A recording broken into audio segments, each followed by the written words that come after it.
Financial institution है, मतलब एक वित्तीय संस्था है। ये क्या करती है, ये जनता से जो उसकी सेविंग्स होती है उसे कलेक्ट करती है और जो जरूरतमंद लोग होते हैं उन्हें लोन प्रोवाइड करती है।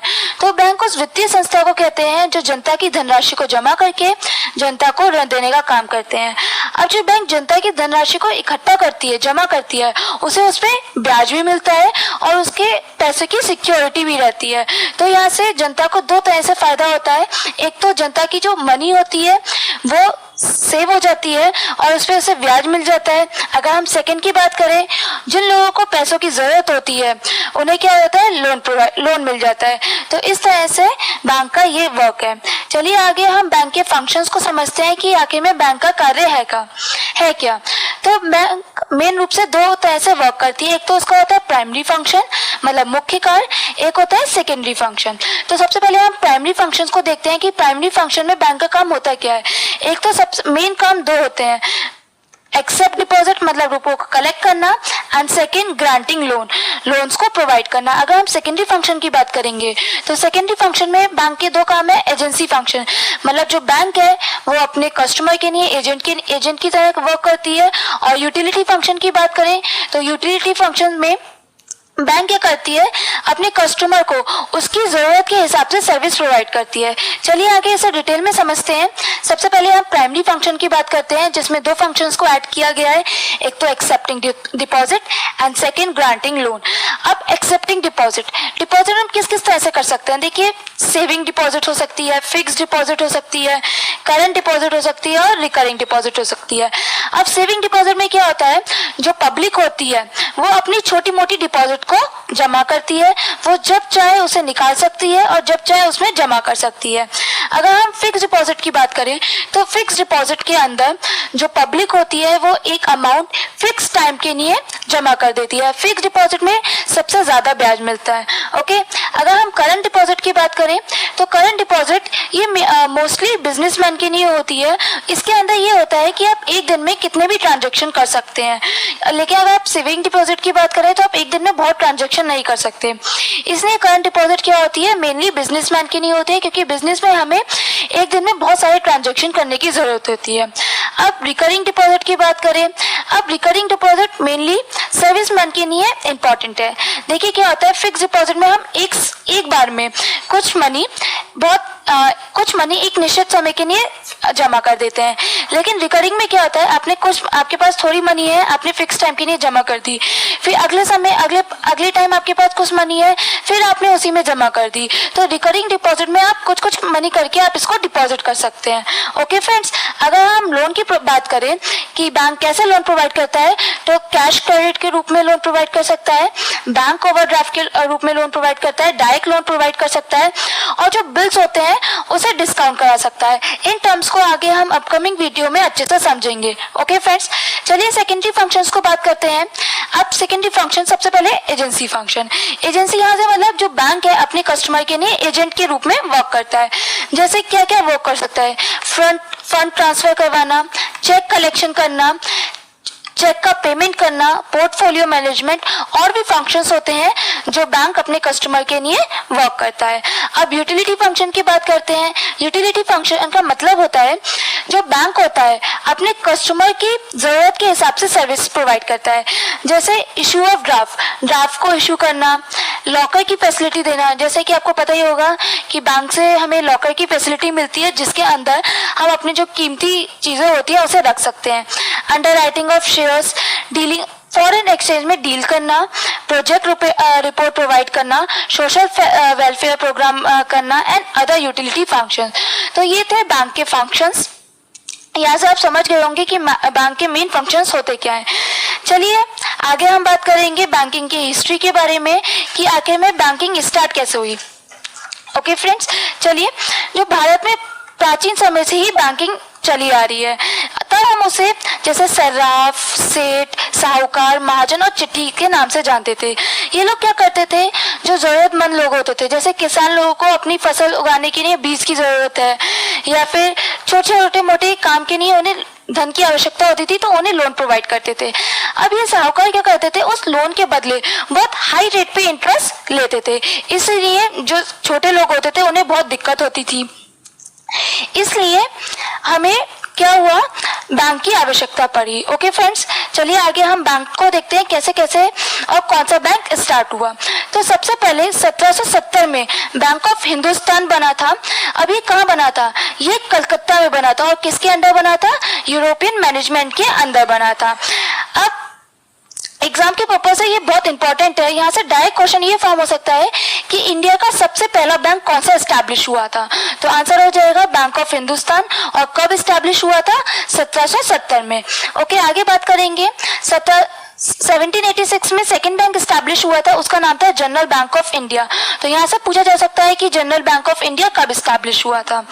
अब देखते हैं 3 प्रेसिडेंसी बैंक एस्टैब्लिश हुए थे, Bank of Bengal, Bank of Bombay and bank of Madras. अभी जो बैंक ऑफ बंगाल है, इसका पहले नाम बैंक ऑफ कलकत्ता था। तो बैंक ऑफ कलकत्ता एस्टैब्लिश हुआ था 20 जून 1806 में। ओके फ्रेंड्स, उसके बाद bank of Bombay and bank of Madras. तो आप यहाँ से कंफ्यूज ना हो कि कलकत्ता बैंक कौन सा है, तो बैंक ऑफ कलकत्ता का नाम चेंज करके बैंक ऑफ बंगाल रख दिया गया था। ओके, आगे देखते हैं। 1865 में इलाहाबाद बैंक एस्टैब्लिश हुआ था। तो यहाँ से आपको लर्न करना होगा 1865 में कौन सा बैंक एस्टैब्लिश हुआ था, इलाहाबाद बैंक। अब इसे हम Indian oldest joint stock bank भी कहते हैं। तो यहाँ से डायरेक्ट क्वेश्चन फॉर्म हो जाएगा कि इंडिया का ओल्डेस्ट ज्वाइंट स्टॉक बैंक कौन सा है, तो आंसर हो जाएगा इलाहाबाद बैंक। फिर 1894 में पंजाब नेशनल बैंक एस्टैब्लिश हुआ, उसका हेडक्वार्टर तब था लाहौर में। तो आपसे यहाँ पे क्वेश्चन पूछा जा सकता है कि 1894 में पंजाब नेशनल बैंक एस्टैब्लिश हुआ था, उसका हेडक्वार्टर क्या था, लाहौर में। अब जो 1921 में क्या हुआ था, जो हमने 3 प्रेसिडेंसी बैंक एस्टैब्लिश हुए थे, Bank of Bengal, Bank of Bombay and bank of Madras, हमने उन तीनों बैंकों को मर्ज करके इंपीरियल बैंक बनाया, Imperial Bank of India. Okay friends, तो ये यहाँ से पूछा जाएगा कि इंपीरियल बैंक ऑफ इंडिया कब बना, तो 1921 में। अब इंडिपेंडेंस के बाद 1955 में इसका नाम चेंज करके क्या रख दिया गया, स्टेट बैंक ऑफ इंडिया। तो ऐसे स्टेट बैंक ऑफ इंडिया की स्थापना हो गई। ओके फ्रेंड्स, ये थे कि कैसे कैसे करके बैंक्स की स्थापना हुई। यहाँ से आपको टर्म्स को लर्न करना पड़ेगा कि सबसे पहला बैंक कौन सा एस्टैब्लिश हुआ, उसके बाद कौन सा हुआ, प्रेसिडेंसी बैंक कब कब एस्टैब्लिश हुए। चलिए अब बात करते हैं नेशनलाइजेशन ऑफ बैंक के बारे में। यह समझते हैं कि नेशनलाइजेशन होता क्या है। हिंदी में कहें तो इसे हम कहते हैं राष्ट्रीयकरण। राष्ट्रीयकरण के अंदर जो प्राइवेट एसेट्स होती हैं, हम उन्हें क्या करते हैं, पब्लिक एसेट्स में कन्वर्ट करते हैं। Private assets being transfer to the public sector. इससे क्या होता है, जो भी प्राइवेट इंस्टीट्यूशंस होंगे उस पे क्या होगा, गवर्नमेंट का अधिकार हो जाएगा, क्योंकि जो बैंक पहले प्राइवेट बैंक थे उनका राष्ट्रीयकरण करके उन्हें पब्लिक सेक्टर बैंक में कन्वर्ट कर दिया गया। ओके, आगे देखते हैं कि कब कब राष्ट्रीयकरण हुआ। तो सबसे पहले राष्ट्रीयकरण 19 जुलाई 1969 में हुआ था। तो यहाँ से आपको ये टर्म लर्न होनी चाहिए कि सबसे पहले राष्ट्रीयकरण कब हुआ और कितने बैंकों का हुआ। तो सबसे पहले राष्ट्रीयकरण 14 बैंक का हुआ था और उन बैंक का हुआ था जिनकी मिनिमम कैपिटल थी 50 करोड़। तो यहाँ पे हम नेम देख लेते हैं कि कौन कौन से बैंक थे। Central bank of India, bank of Maharashtra, Dena bank, Punjab national bank, syndicate bank, Canara bank, Indian bank, Indian overseas bank, bank of Baroda, union bank, Allahabad bank, union bank of India, UCO bank and bank of India. तो यहाँ से आप एक बार read कर लीजिएगा कि कौन कौन से बैंकों का सबसे पहले राष्ट्रीयकरण हुआ था। चलिए आगे बात करेंगे। उसके बाद सेकंड टाइम राष्ट्रीयकरण हुआ था 15 अप्रैल 1980। तो यहाँ से आपको दोनों टर्म लर्न होनी चाहिए कि पहला राष्ट्रीयकरण हुआ था 19 जुलाई 1969 में और सेकंड टाइम राष्ट्रीयकरण हुआ था 15 अप्रैल 1980 में। जब सेकंड टाइम राष्ट्रीयकरण हुआ था तो 6 बैंकों का राष्ट्रीयकरण हुआ था और उनकी मिनिमम कैपिटल थी 200 करोड़। वो 6 बैंक थे Oriental Bank, Corporation Bank of India, Vijaya Bank, Punjab and Sind Bank, Andhra Bank and New Bank of India. Okay friends, अब ये जो न्यू बैंक ऑफ इंडिया था उसे क्या किया गया, पंजाब नेशनल बैंक में मर्ज कर दिया गया। तो यहाँ से ये पूछा जा सकता है कि कब मर्ज किया गया। तो मर्ज किया गया था 4 सितंबर इन 1993। तो यहाँ से आपको डेट लर्न करनी होगी और साथ में ये भी लर्न करना होगा कि न्यू बैंक ऑफ इंडिया को पंजाब नेशनल बैंक में मर्ज किया गया था। ओके फ्रेंड्स, चलिए आगे हम बात करेंगे एसबीआई एंड उसके एसोसिएट्स के बारे में। अब जो एसबीआई कैसे बना, एसबीआई जो 3 प्रेसिडेंट बैंक थे, Bank of Bengal, Bank of Bombay and bank of Madras, उसे मर्ज करके इंपीरियल बैंक बना था। इंपीरियल बैंक का नेम चेंज करके अब कब नेम चेंज किया गया था, 1955 को उसका नेम रख दिया गया था स्टेट बैंक ऑफ इंडिया। अब इसकी 5 एसोसिएट्स हैं। State bank of Bikaner and Jaipur, state bank of Hyderabad, state bank of Mysore, state bank of Patiala and state bank of Travancore. तो यहाँ से आपको पांचों एसोसिएट्स के नेम लर्न होने चाहिए। अब ये जो 5 एसोसिएट्स थी इनका भी मर्जर कर दिया गया। तो SBI and their associates merger के बारे में पढ़ते हैं। मर्जर के साथ भारतीय महिला बैंक का भी मर्जर कर दिया गया एसबीआई में। तो सबसे पहले देखते हैं क्या लिखा है। ऑन अप्रैल 1, 2007 को जो the state bank of India which was the largest bank, जो क्या है इंडिया का लार्जेस्ट बैंक है, मर्ज विद 5 एसोसिएट्स बैंक, उसकी 5 एसोसिएट्स बैंक को मर्ज कर दिया गया। 5 एसोसिएट्स बैंक कौन कौन सी थी? State bank of Bikaner and Jaipur, Hyderabad वाली, मैसूर, पटियाला एंड त्रावणकोर, ये 5। और जो भारतीय महिला बैंक थी इनको क्या कर दिया गया? एसबीआई में मर्ज कर दिया गया। इसे मर्ज करने के बाद हुआ क्या?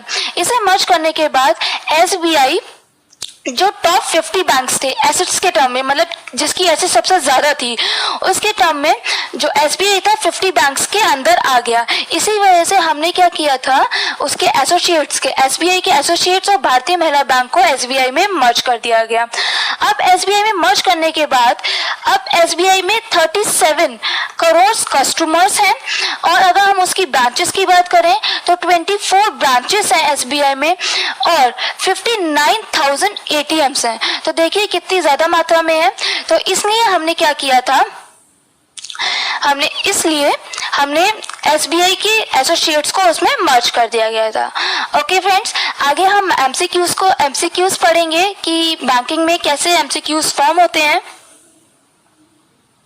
ओके फ्रेंड्स, चलिए यहाँ पे कुछ एमसीक्यूज को डिस्कस करते हैं जिससे कि आप अवेयर हो सके कि बैंक में कैसे एमसीक्यूज फॉर्म होते हैं। यहाँ पे मैंने थोड़े ही एमसीक्यूज को डिस्कस किया है क्योंकि यहाँ से डायरेक्ट क्वेश्चंस फॉर्म होते हैं।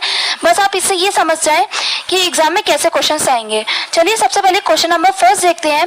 The first nationalisation of bank exercise was done on. तो सबसे पहला क्वेश्चन ही यहाँ पे ये फॉर्म हो गया कि बैंक का राष्ट्रीयकरण सबसे पहले कब हुआ था। मैंने आपको पीछे बताया था कि बैंक का सबसे पहले राष्ट्रीयकरण कब हुआ था, तो आप इसका आंसर मुझे कमेंट बॉक्स में लिख के बताएं। ओके फ्रेंड्स, चलिए नेक्स्ट क्वेश्चन की बात करते हैं। हमारा नेक्स्ट क्वेश्चन कह रहा है which bank become the state bank of India in 1955। जैसे कि अगर आपने ये वीडियो ध्यान से देखा होगा तो आप अवेयर हो जाएंगे कि कौन सा bank state bank of India बना था। तो इसका आंसर है imperial Bank of India. Next question की तरफ मूव करते हैं। नेक्स्ट क्वेश्चन कह रहा है which of the following Indian bank is not a nationalised bank. कि जो नीचे बैंक दिए गए हैं उसमें से कौन सा बैंक राष्ट्रीयकृत बैंक नहीं है।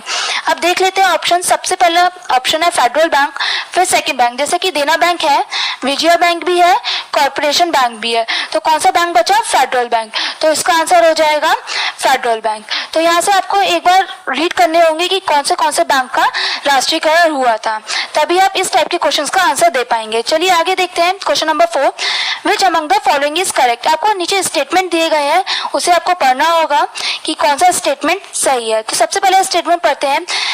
State bank of India organized as the bank of Calcutta in June 1806। तो स्टेट बैंक ऑफ इंडिया है, उसकी ऑर्गेनाइजेड मतलब उत्पत्ति हुई है बैंक ऑफ कलकत्ता जो कि स्टैब्लिश हुआ था 1806। ये स्टेटमेंट बिल्कुल सही है। अब सेकंड स्टेटमेंट की बात करते हैं। Bank of Calcutta was renamed as Bank of Bengal. जो बैंक ऑफ कलकत्ता था उसका नाम चेंज करके बैंक ऑफ बंगाल रख दिया गया। ये स्टेटमेंट भी करेक्ट है। तो यहाँ से इसका आंसर हो जाएगा बोथ ऑफ द अबव। जो ऊपर स्टेटमेंट दिए गए हैं वो दोनों करेक्ट है। इस टाइप से क्वेश्चंस यूपीएससी में आते हैं और बैंक में भी अक्सर इस टाइप्स के क्वेश्चंस आ जाते हैं। चलिए आगे देखते हैं। फिफ्थ क्वेश्चन है bank of Hindustan was established in. Bank of Hindustan कब एस्टैब्लिश हुआ था? इस क्वेश्चन का आंसर आप मुझे कमेंट बॉक्स में लिख के बताएं। ये बैंक इंडिया का फर्स्ट बैंक था। तो इसका आंसर आपको पता ही होगा अगर आपने ये वीडियो देखी है। ओके फ्रेंड्स, अब इसी टाइप से यहाँ से डायरेक्ट क्वेश्चन ही बनते हैं। तो आप इस वीडियो को बहुत ध्यान से देखें और जो